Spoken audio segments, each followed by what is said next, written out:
Okay, fine. Actually, art and culture, that is one of the most important areas you have to cover for your prelims 2018. Usually 3-4 questions are there. Minimum, 3-4 questions are from this, art and culture.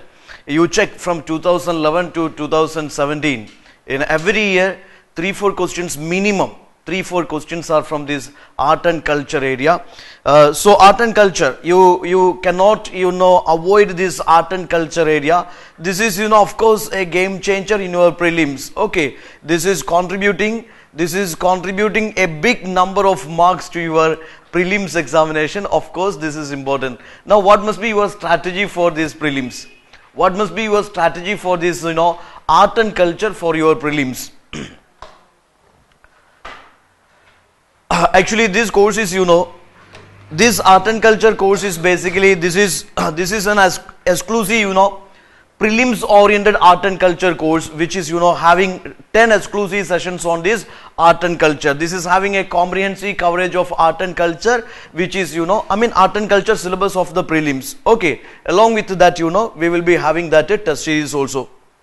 Now here actually many students confused with what to prepare in art and culture. Some of the students they prepare like Indian classical dances, Indian classical music. Some prepare the Indian theatre forms or maybe the literature. Actually, still confusions are there. What to study in literature? What to study in Indian classical dances or folk dances? Or what to study in this art and architecture? What to study in this religions of India? Confusions are there. So here you have an idea what, when and how they are asked. Your preparation, your art and culture preparation, it should be based on this particular criteria. Actually, what is asked in the previous years. From art and culture, what is asked in the previous years and when they are asked. What is the frequency of these art and culture questions? You could see that one of the interesting thing is the topic is repeated at regular intervals. The topics, for example, art and culture questions, they are repeated at regular intervals. The questions from, language and literature, that is repeated at regular intervals. The questions from Indian classical dances or music, they are repeated at regular intervals. So you should have an idea what is asked from art and culture and when is asked from this art and culture or how they are asked, the pattern of the questions, you should have an idea, then it will be easy to answer art and culture questions. For example, match the pair. Sometimes UPSC will ask the folk dances of certain states, name of the states on opposite side, match the pair. Okay, so there you should have it. Sometimes your elimination strategy. For example, that Gonda tribe they belong to Deccan Peninsula, and if that particular choice pair is given like a Gonda tribe and Uttarakhand, then you can apply the elimination method also. Now here, what are important, why they are important? Art and culture, your preparation strategy should be based on this idea, what all important in art and culture and why they are important. Why they are important? If I say that language and literature is important, if I say that Tribanga is important, if I say Gandhara Madura Amaravati is important, why I say they are important? I cannot predict here. Okay, why I say they are important? Yes, because I analyze, the previous year's questions. Maybe last 10 years or 20 questions I will analyze, and there is always, a trend in UPSC art and culture questions, there are some core areas and the questions are asked from the core areas. Okay, now here, in order to understand this art and culture question demands, you should go through minimum, like a 2011 to 2017 questions, you should have a proper analysis. Okay, just to have an idea what all questions asked from art and culture from 2011 to 2017. Just we will go through these, core topics from where UPSC asked art and culture questions. Fine. Now here 2017, the questions are like this. There is a question which is about Indus Valley civilization and Vedic civilization. Okay, there was a question, in fact this question we answered in our history session. When we studied ancient India, Indus Valley civilization, Rigvedic age, we answered this question also. This is a question, this is a comparative analysis on this Indus culture and this Vedic culture. Indus culture and Vedic culture. You might have seen that it was a 3 statement based question, you know. The question was like this, you know, like Indus Valley people or the Rigvedic people. Okay, Aryan people, you know, they were acquainted with, or they had this coat of mail and helmet, where Indus people, you know, they left no evidence of using this, you know, helmet or this, you know, coat of mail, etc. In fact, Aryan people, we have seen that they were mostly warrior class, they were nomadic tribes from Central Asia, and they were engaged in many intra-tribe wars and all, we discussed. Okay, Indus people, they were mostly, you know, peace-loving people. That statement is correct. Then there is a question like these Rigvedic people were acquainted with that particular use and knowledge of that copper, silver, gold, etc. Whereas Indus people with that copper and iron only. Indus civilization, we don't know that is, you know, that's a Bronze Age civilization. That is a Bronze Age civilization. They know the art of, you know, mixing copper with the tin. Copper, you know, first used by Indus people, or maybe silver also made its first appearance in Indus Valley civilization in India. Okay, but this iron is not used by Indus people. Iron means, you know, that is in the later Vedic times, that is in 600 or 500 BC only this iron discovery is made. Okay, this is not Indus civilization is not, you know, an Iron Age civilization, it was a Bronze Age civilization. Then there was a third statement, one of the most debated statement, whether Indus civilization was horse centered or not. Rigvedic people, you know, they were, you know, horse riding people. Aryan people were horse riding people. They had horse drawn chariots, etc. They domesticated horses also. What about Indus people, whether they domesticated horses? No, horse is not at all, you know, it was not a horse centered civilization. Now the question is whether they were aware about this animal. Whether there is no evidence regarding these people, Indus people were not aware of this particular animal, or aware about this animal. Indus people, you know, they were, yes, there are certain, actually this is debated among the historians also, still this debate is going on, but still we shall say that there are certain, like, you know, terracotta figurines are there, toys are there, which is almost, you know, similar to that horse image toys are discovered from different sides of Indus Valley civilization. So the question is asking not about the domestication and not about whether these people, you know, whether this horse is centered to civilization. The question is asking whether they were aware of this animal. Since there are many terracotta images, you know, they looked similar to horse images identified from different sites, you know, we shall say maybe these people were aware of this animal. Okay, that in detail we covered in our, you know, Indus Valley civilization session. There was a question. So Indus Valley civilization, the art and culture of Indus Valley civilization, art and culture life of this Vedic civilization, both are important for us. Okay, now here there is a question on Ajanta painting. Ajanta painting, 29 caves are there. That is a beautiful combination of various art forms, you know, art forms, painting, this painting, sculpture, architecture, etc. Okay, Ajanta caves near to this Aurangabad, Maharashtra. You see these Ajanta paintings. It is talking about Ajanta mural paintings. Okay, mostly fresco method is used here. We will study in detail. Ajanta paintings, whether it is having an illustration of this, you know, Bodhisattva Padambani. Exactly, when we studied the Indian schools of painting, we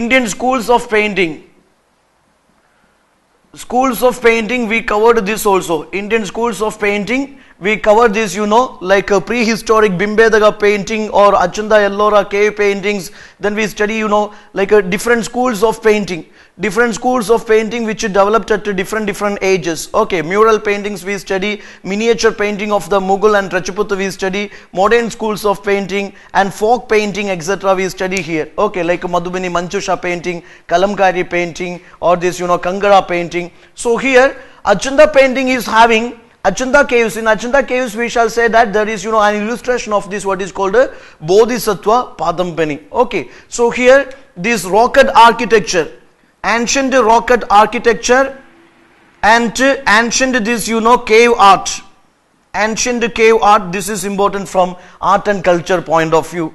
Now the third question, it is on festival, states and tribes. UPSC will ask about the festivals and fairs. Festivals and fairs, you know, festivals and fairs, this is also very important. They will ask you the festivals and fairs of various, you know, communities in India. Or festivals and fairs of various states in India, festivals and fairs of, you know, various tribes in India. So this concept is very, very important. We have to study. This is another most important topic, you know, which is frequently asked by UPSC if you check from 2011 to 2017, which is also important for us from art and culture point of view. Chaliga Sai festival belonging to Sindhis in the Sindh region. Nandaraj Jadayatra not to Gond, you know. Yes, location is Uttarakhand.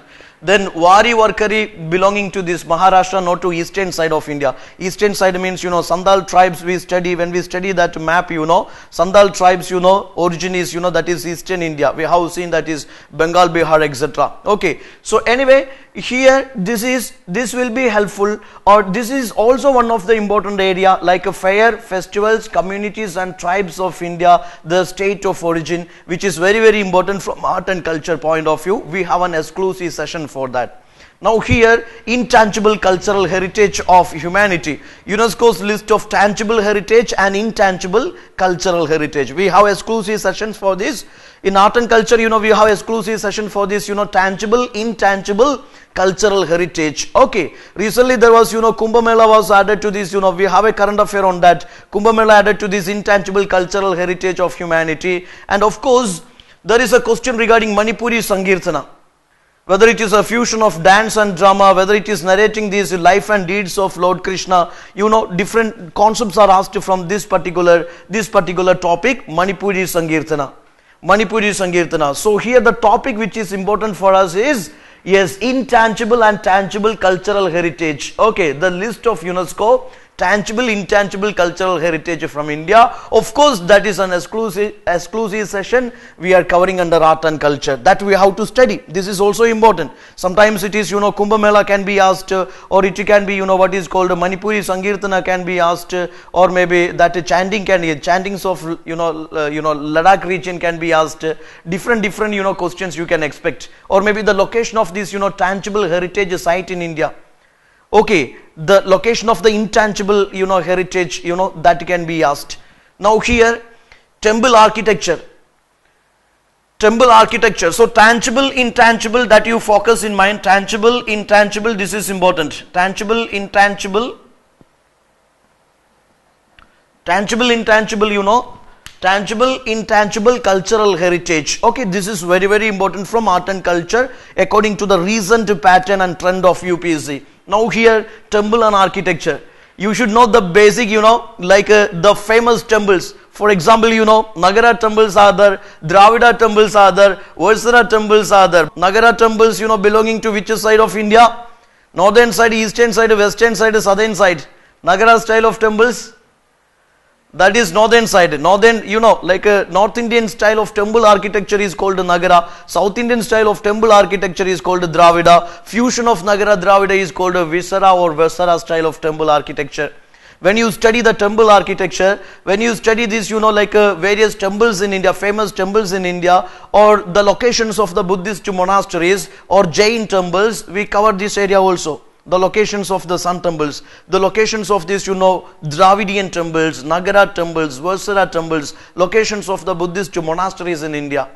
Okay, so this is again very important. The question was about that, you know, sun temples, and Arasavalli is a sun temple. Everybody knows that. That is a sun temple. So you should know the basic, the locations of the famous Buddhist monasteries, pilgrim centers, Dravidian temples, Nagara temples, and these historical Versara temples. This is very, very important.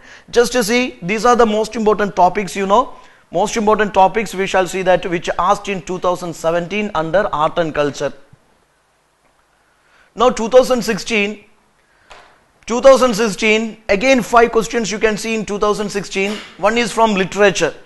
There is a question UPSC asked about Malaviga Agnimitra. Malaviga Agnimitra, you know, that is in 2016. UPSC asked the question like, you know, what is that particular ancient Indian textbook which is dealing with that love story of, you know, the son of the founder of the Sangha dynasty. His mouth is automatically opened up, you see, on seeing that love story, Malaviga. Anyway, what I said is, imagine, you know, here this is what is important here, language and literature. Literature of ancient, medieval, modern times. Okay, literature of ancient, medieval, modern times, that is most important. We study what was that literary contributions of Mauryan era, post-Mauryan era, Gupta era, post-Gupta era, then Cholas, okay, then about Delhi Sultanate, Vijayanagara Empire and Mughal Empire and modern literature. So this is very important. Language and literature is one of the most favorite area for UPSC in art and culture. You will see after this analysis, you will see that there are lots of times these language literature related questions repeated by UPSC. Okay, this is Malavika Agnimitra, which is dealing that love story between, yes, the son of the founder of this Sangha dynasty, Pushyamitra Sangha. His name was, Agnimitra, and his maid, that is Malavika. That love story is known as Malavika Agnimitra, written by Kalidasa. Okay, the famous work of Kalidasa. Now here literature again repeated the same year, that is on Magadas. Magadas means, they are particular professionals, and their profession is, that is memorizing the chronicles. Memorizing the chronicles or this, dynastic histories or maybe these epic tales, etc. They memorize these, chronicles and this, the history of, or maybe that particular biography of the dynasty and the rulers of the dynasty or epic tales, etc. Such kind of a professional class in ancient India were called, Magadas. So different terms, that is most important. Different terms used in this particular ancient literature, that is also very important here. Now you see architecture. There is a question which asked on the comparison between Ajanta and Mahabalipuram. Ajanta and Mahabalipuram. If you say Ajanta rock cut architecture, this is from 2nd BC to, we shall trace it till 7th century AD. Okay, Ajanta rock cut architecture, it evolved, its painting, its architecture, its culture evolved from 2nd BC to almost 7th century AD. But here, if you check Mahabalipuram, they are built during that particular Pallava dynasty, Pallavas of South India. Pallavas, very powerful ruling dynasties of South India, which we will cover in our, like a medieval history, okay, or South Indian history, we will cover it. So their rule is, this is mostly from, maybe this is 4th century AD to 9th century AD only. Okay, that is Pallavas. Okay, they were most powerful during that 6th, 7th, 8th centuries AD. They built that, one of the ruler of the Pallavas, they built this particular, what is called, any idea you have here? Okay, we will study actually, you people are freshers and we didn't study that, South Indian history, we have to cover it. Okay, there we will cover this, South Indian art and architecture, South Indian ruling dynasties and their contributions to this, art and architecture. We will cover it there. Okay, so Mahabalipuram Shore Temple is built, Mahabalipuram Shore City is built, So Mahabalipuram, that is not similar to, they are not built during the same period, Ajanta is from 2nd BC to almost 7th century AD. Mahabalipuram, that is only 4, 5, 6, 7 centuries AD only. Okay, just to have an idea. And they are not dedicated to same religious denomination. You imagine Ajanta means, that is mostly dedicated to Buddhism. Buddhist themes are, in the Ajanta architecture, sculpture and painting, mural paintings, Buddhist themes are mostly illustrated there. But here Mahabalipuram, that is Brahmanism. Okay, Vaishnavism, we shall see that Vaishnavism, and to some extent, Shaivism, we shall see that that is, related to, that is dedicated to Vaishnavism, Shaivism, etc. So that do not belong to same religious faith, but both have rock-cut monuments, that is correct. 7 Radha temples. Okay, so both have these rock-cut monuments. Ajanta and this, what is called this Mahabalipuram are having rock-cut monuments. Third statement is correct here. Now here again, cultural history of medieval India. Cultural history is again asked here, that is about Siddhas and Lingayats. We studied under, religious traditions of India. Religious traditions of ancient medieval India. Siddhas, or Siddhas means, this is a mystic community. It's a community of, some intellectual people. They are basically mystics. You can call them mystics. They are mystics, they are alchemists, or you can call them saints. Okay, they are intellectuals.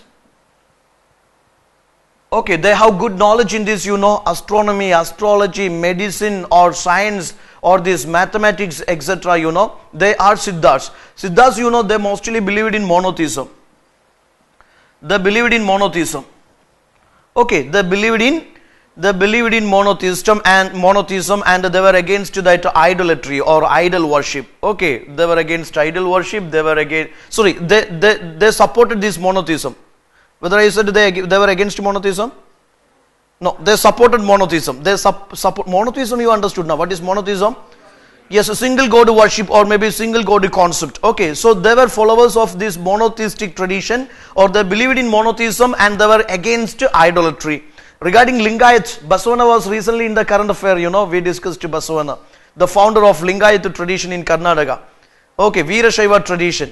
Okay, now here you could see that Veerashaivas, or Lingayat tradition, they were followers of Lord Shiva or they were devotees of Lord Shiva. They worship Shiva in the manifestation of that, Shivalinga. Okay, they wear that Shivalinga and they were against this caste system. They opposed to caste system. They opposed to caste system. They opposed to this what is called child marriage. They opposed to child marriage. They opposed to caste system. Also, they opposed to the so-called, miserable widowhood. They opposed to widowhood, or maybe they were in support of this, widow remarriage. They supported widow remarriage. They supported this widow remarriage. Then anything else? They opposed to this rebirth theory. Okay, rebirth theory they opposed. Okay, they opposed to this rebirth theory. They opposed to caste system. They opposed to this, child marriage. They supported this, widow remarriage, etc. Post to puberty marriage, etc. supported. Okay, now here you could see that Lingayat, a strong tradition in this Karnataka. Okay, like a Lord Shiva tradition in this Karnataka. So this is a comparison between these, religious saints or maybe religious communities. That is also important from our art and culture point of view. Cultural places or centers, pilgrim centers, cultural centers and their locations, it's again very important from our art and culture point of view. You could see that certain locations, Bodh Gaya, where is Bodh Gaya, the significance of Bodh Gaya, cultural significance of Bodh Gaya. Yes, what kind of? Yes, Lord Buddha got, enlightenment. That is at Bodh Gaya, that is in Bihar. It was under a peepal tree. Why don't you, Ben, you try for, enlightenment? Sit under a peepal tree or a, like a banyan tree. You try for that enlightenment. Is it possible? Okay, try. Okay. Okay, coconut try. Then soon we'll get enlightenment. Anyway, here this is, enlightenment is something different. Okay, this is eternal wisdom. It is eternal wisdom, which is achieved by Lord Buddha. You could see that Buddha, the enlightened one, that is, that event is known as, nirvana. In nirvana, according to Buddhism, that is extinction of the flame of desire. This is a particular stage or a state where you achieve that eternal wisdom, eternal happiness, where you liberate your soul and yourself from that, that particular bondage of that particular, what is called this birth, rebirth, or you liberate yourself from that particular, that flame of desire. This is a particular stage, you are beyond the desires. You don't know how. Extinguished, or maybe you are free from that desires and you enjoy that eternal wisdom. As long as you are having desires, you may have lot of tensions also. Okay, for example, if this person is thinking of, for example, he is posting something in the Facebook and he is thinking, desiring that I must get, 1,000 of the likes and 1,000 of the comments. If he is not getting, likes other than his, then he will be very, sorrowful person. Imagine that he will be very sad. So desire is the reason for, this sorrow of the world. That was the theory of Lord Buddha. Anyway, nirvana according to Buddhism, that is extinction of the flame of desire, and that nirvana Buddha achieved under this Bodhi tree, that is at Bodh Gaya, that is under Peepal tree, and that event is known as nirvana. Okay, so you could see that in this way, some cultural, the places of cultural or historical significance and their location will be asked by UPSC. Even you can apply the elimination method also. Imagine that five concepts are asked here. You know 2 or 3 only. You know 2 or 3 only, but you just check the choices here. You can apply the elimination here. First, second, Khajuraho also, that Khajuraho is correct. Bandalgand, Chandela rulers of Bandalgand, they built these Khajuraho temples. Best example for Nagara style of temple architecture. that also you know. And for example, Tirupati, you know, that also know that is in Andhra Pradesh, Rayasalima. So that also you know, but of course you don't know whether the Shuddhi is in Vidarbha region or Nasik, you know. Nasik, suppose you know Nasik. Nasik, you know that is in this, you know, which peninsula? Deccan Peninsula, or maybe Deccan Plateau or this Malwa Plateau. Suppose you know that this is in Deccan Plateau, that is not in Malwa Plateau. Okay, what I am saying is, you know, we will do this map works we will be doing in this art and culture session also. What I am saying is, the important monasteries, the temples or the cultural historical places, pilgrim centers and their locations you should know, which is very, very important from art and culture question point of view. In this way, match the pair questions they will ask. The monastery location, temple location, or this cultural or pilgrim center and its location they will ask you. So you should have an idea where these are located.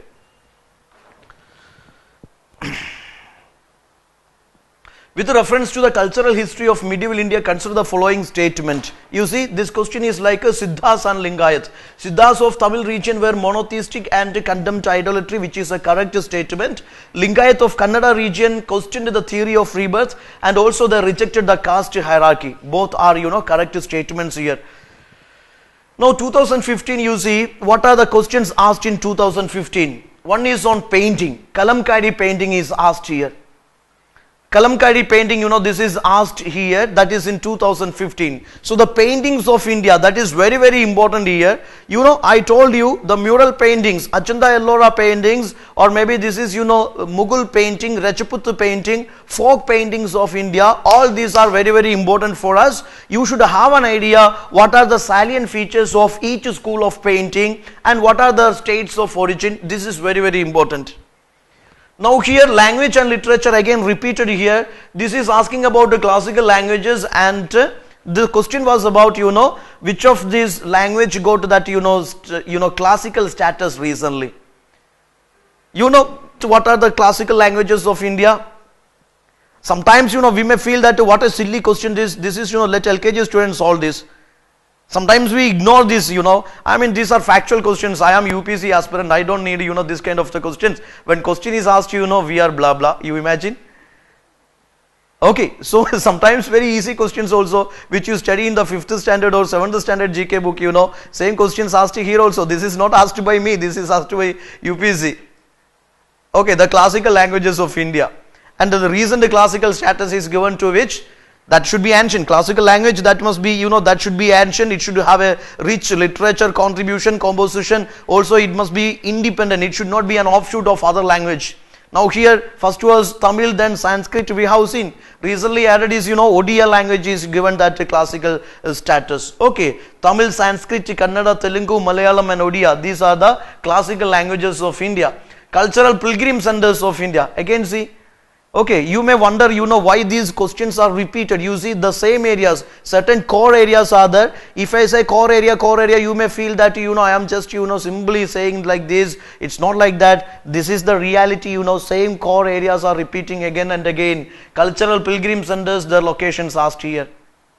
Then see rock cut architecture. The earliest rock cut, you know, sculpture is asked here, which is rock cut elephant at Dhauli. This is an example for earliest rock cut sculpture, which was during that, you know, Ashokan era. That was during the Mauryan era. Okay, 3rd century, 2nd century BC. Imagine. So that was a question asked here. When I say this, you just to go through the topics, you know, from where UPC asked questions in 2017, 16, 15.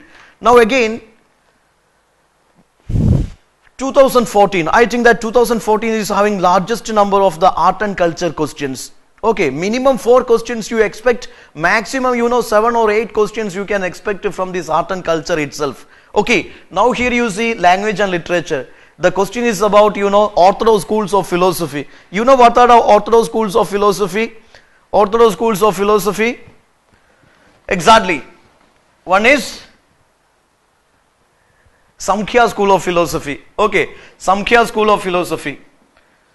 Samkhya school of philosophy, Yoga school of philosophy, Nyaya school of philosophy, then Vaiseshika school of philosophy, Vedanta school of philosophy, and this Mimamsa school of Mimamsa school of philosophy. UPSC asked which of the following is are the 6 orthodox schools of philosophy. These are the 6 orthodox schools of philosophy. Also you should understand, we have exclusive session for Indian schools of philosophy. You should understand what is Samkhya school of philosophy, what is Yoga school of philosophy, what is Nyaya school of philosophy, what is Vaiseshika school of philosophy, what is Vedanta school of philosophy, what is this Mimamsa school of philosophy. You should have a proper understanding on this. Okay, very easy here. You know what is the beauty of history, art and culture, etc. Mostly this is static, conventional. If you study it one time thoroughly, comprehensively, then you are the person, you are topping these prelims. No need to top the prelims, you are clearing these prelims. Okay, there is, there is no confusions, there is no unknown areas. Certain, important areas are there. Be mastering these areas, you are clearing prelims, no doubts. Okay, then monumental architecture. Monumental architecture, Buddhist monasteries, the locations of the Buddhist monasteries, the biggest in India, Tabo Monastery, Arunachal Pradesh. So, Buddhist monasteries and their locations. The monumental structures in India, historical structures in India, their locations. That is a match the pair question UPSC asked here. Temple architecture. UPSC asked about the Panchayadan style. You know what is Panchayadan style? Panchayadan style? Panchayadan style, what is that Panchayadan style? Most of the temples, you could see that they followed this Panchayadan style. Panchayadan style is, that is the central Sri Kovil, Garbhagriha, or the main deity room, the central deity, that deity room or main shrine that is surrounded by 4 supplementary shrines in the 4 corners, 4 directions. That structure, that temple architectural structure is known as, Panchayadan style. This is known as Panchayadan style. The main deity, main deity room, that is surrounded by four supplementary shrines in the 4 directions, in the 4 corners, that is Panchayadan style. So the temple architecture is again very important here. The concepts and terms related to temple architecture, it's very important here. You know what is Amalaga? You know what is Garbhagriha? You know what is that, Shigara? You know what is that Kalyan Mandapa? So concepts are there. UPSC asked this question. For example, Amalaga refers to what? That is not any eatable items. That is part of temple architecture. Okay, Garbhagriha. What is Garbhagriha? What is that particular, Mandapa? What is feature of Mandapa? UPSC will ask these questions. Now here you see language and literature again repeating here. Classical languages again UPSC asking. This 2014 there is a question, classical languages. Which one of the following is not among the classical languages of India? Could you tell me what are the classical languages? We have gone through the classical languages. Okay, and recent one is, Odia. We have seen cultural places, cultural places like the areas or the cultural centers which is famous for the so-called, this, what is that called? Yes, that traditional sarees, Okay, girls will solve it easily. What about boys? Okay, so this is Chandari and this Kanchipuram. They are famous for this, traditional sarees and fabric. You know that. This is Panchayadan style. Now this is again classical dances. Satriya dance is asked. Satriya dance, you should have an idea just to see the question. Satriya dance, where is the question? Satriya dance is, that is, do you think it is a folk dance or it is a classical dance? Satriya dance is folk dance or classical dance? What do you think? Classical dance. This is one among the classical dances, and state is, that is Assam. Actually, Satriya dance is developed by, this is a dance drama combination. Dance drama combination. This is a song dance combination developed by this, Mahapurusha Shankaradev. He was a great Vaishnavite to Bhakti saint in Assam. This first, it developed in this, introduced in this, this Vaishnavite like monasteries in Assam. Okay, first it was developed in this, introduced in this, Vaishnava monasteries in Assam. This is developed by this, or this particular dance drama, this is basically, we shall say that this is used by these early Vaishnavite saints, in order to promote that Vaishnavism in this Assam.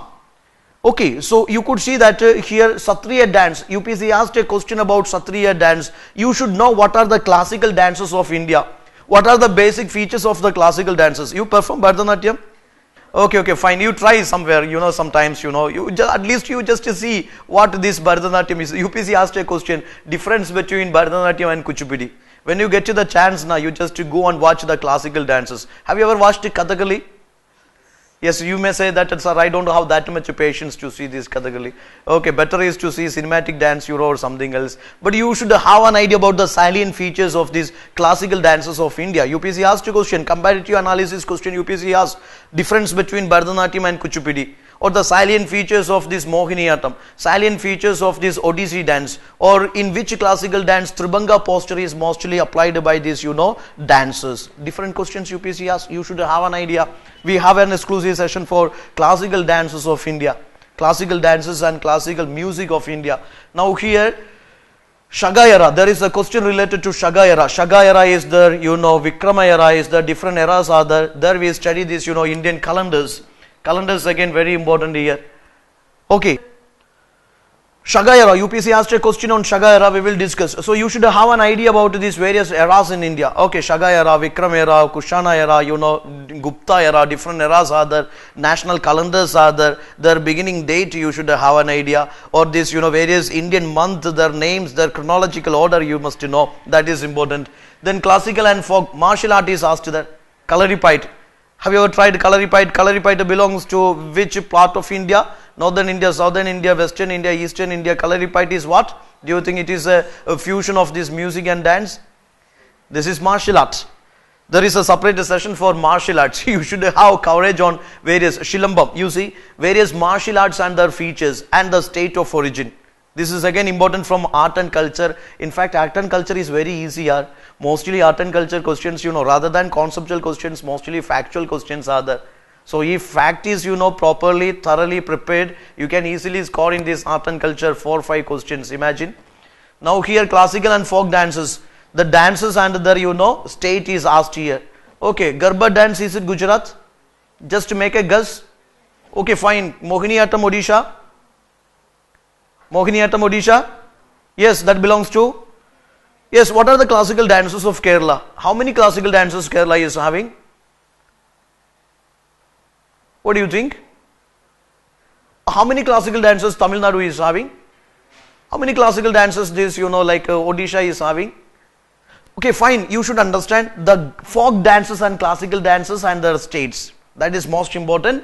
Yakshagana belongs to? Same Karnataka, you know that. School of Sculpture.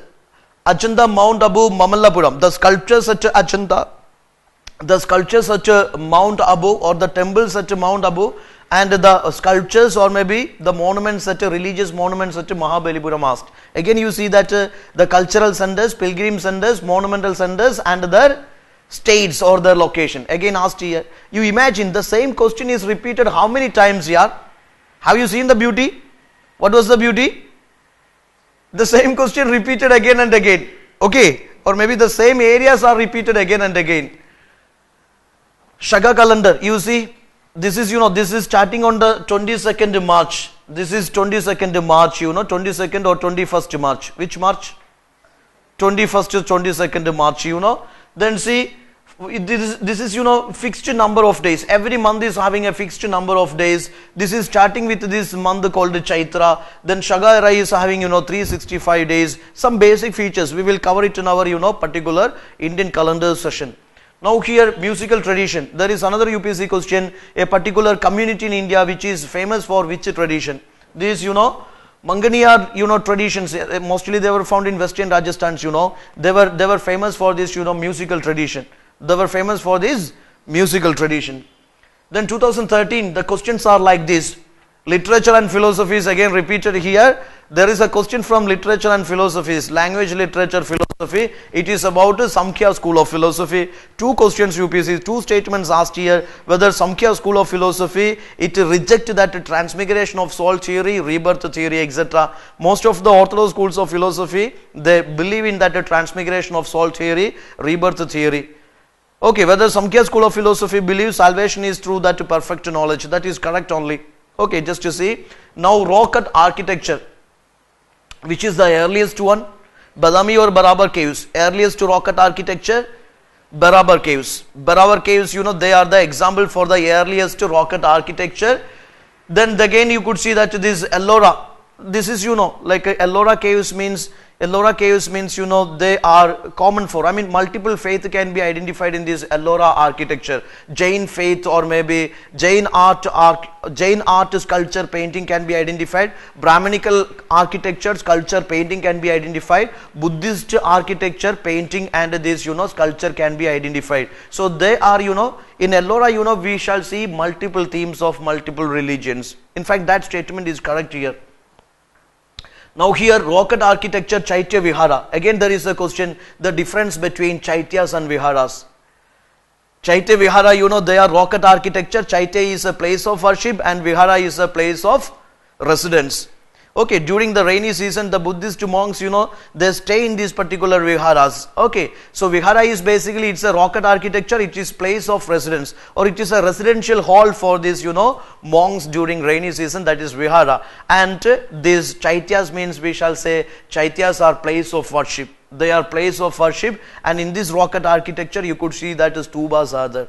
Okay, Chaitya Vihara difference is asked. Classical dance Tribanga is asked. You know Tribanga? You see a small child is standing and what she is doing there? Whenever the standing in a, you practice this now. Whenever the parent is called you, you practice this Tribanga posture. Okay, we will do, or maybe sometimes we, these are different. But here this Tribanga posture, this is mostly followed in Odisha dance. Odisha dance is classical dance or folk dance.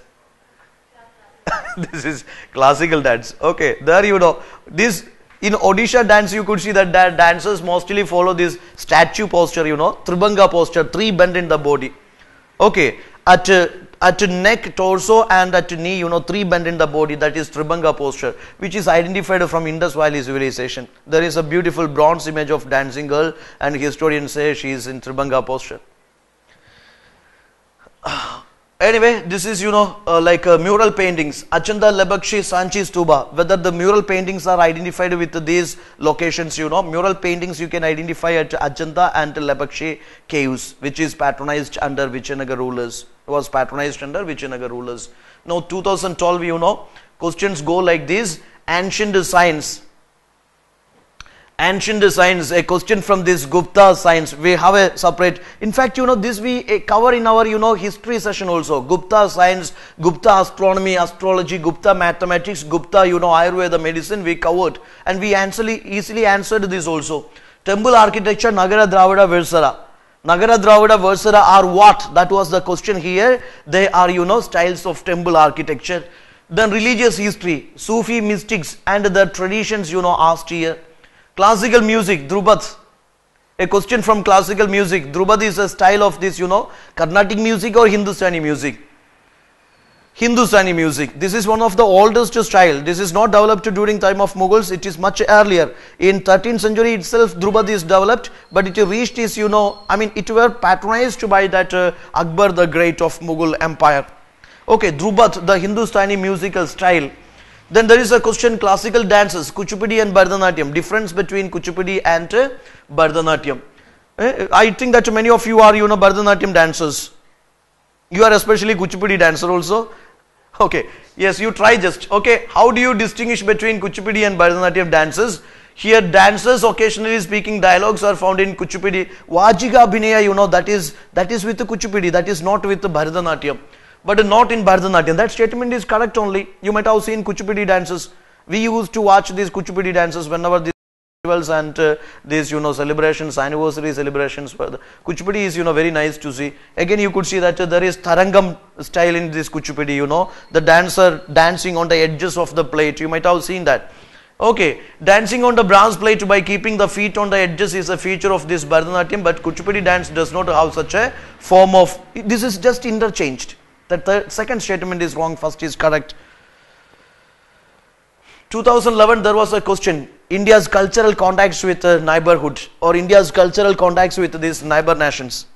Okay, why you think that India had a good cultural and commercial link with Southeast Asia?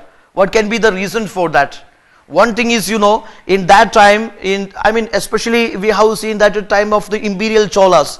Imperial Cholas, during that time, shipbuilding industries were, they reached its zenith. Shipbuilding industries were there. Indians were building the ships. They are selling to Chinese. Okay, shipbuilding industry was, it was flourishing here, it flourished here. Second thing is, these Indian rulers, especially South Indian rulers, they patronized these, yes, traders and these, like merchants, who sailed to the Southeast Asia or this, like China, etc. This in the overseas trade was profitable, and a share of that trade, contributed to royal treasury. Okay, they patronized these, traders, priests, scholars also. Shipbuilding industry, flourished here. D can be the answer. Okay. Now here, this is what your art and culture. We have analyzed, we have just gone through the question areas, the core areas where questions asked, from 2011 to 17. Now here, we are summing up. You have an idea what are the important areas you must cover under this art and culture. Art architecture is most important here. What will you study under this art and architecture? What will you study under this art and architecture? Yes, Indus Valley civilization, art and architecture of Indus Valley civilization, that is very, very important here. Okay, for example, their bronze casting, their, like a priest-taking statue, their mother goddess, their Pashupati Mahadeva, their seals, their town planning, or about their, like a bronze image of dancing girl, about their script, about their religion, about their society, about their women, about their, language, or maybe about their script. These different concepts we cover there. Okay, about the palace building, great bath construction, we cover here. Then coming to Vedic literature and Indian schools of, orthodox schools of philosophy is developed later. Okay, then Mauryan art and architecture, stupas and pillars and palaces and rock art architecture. Okay, then there is what is called, like Gandhara, Madura, Amaravati schools of sculpture. Post Mauryan era, Gandhara, Madura, Amaravati schools of sculpture. Then about the South Indian, literature, like Sangam literature. Okay, about Gupta age, Gupta temple architecture, different styles of temple architecture, Gupta school of sculpture, Sarnad school of sculpture. Okay, then about rock cut architecture developed during Gupta age, Ajanta Ellora cave, we will study here. And then you coming across this medieval history, Imperial Cholas, the temple architecture and the sculpture, Hoysala temple architecture, Nayaga's temple architecture, okay, Chalukya temple architecture, Nagara Dravida Varsara versions of temple architecture. Okay, Delhi Sultanate, Indo-Islamic architecture of Delhi Sultanate, temple architecture, secular architecture of this, Vijayanagar Empire, which is known as Hampi ruins, Okay, then this, Bahmani Sultanate, Indo-Islamic architecture of Bahmani Sultanate, Mughal Empire, Indo-Islamic architecture of Mughal Empire. All these concepts are very, very important, and modern architecture also important. Okay, now here schools of painting. We are starting from prehistoric painting, Bimbedaga cave painting. Ajanta Ellora paintings we will cover. Okay, and various, cave art, cave paintings we will cover. Then this is like, what is called Mughal and Rajput miniature we will cover. Okay, then modern schools of painting we will cover. Bengal school of art, or maybe what is called this Cubic school of art, or maybe about this progressive art, or about this folk schools of painting, Madhumani, Manchusha, Kalamkari, Kankara, or Kalicut schools of painting we will cover here. Then classical folk dances of India. You should have a proper understanding of this, classical and folk dances of India, classical and folk schools of music, which is again very important. Major exponents, or maybe the states of origin, the salient features of various, classifications of these, music forms. That is important. The language and literature of India. We have to cover Indian languages, basic literature, main literature, and ancient literature, medieval literature, modern literature. That is again very, very important here.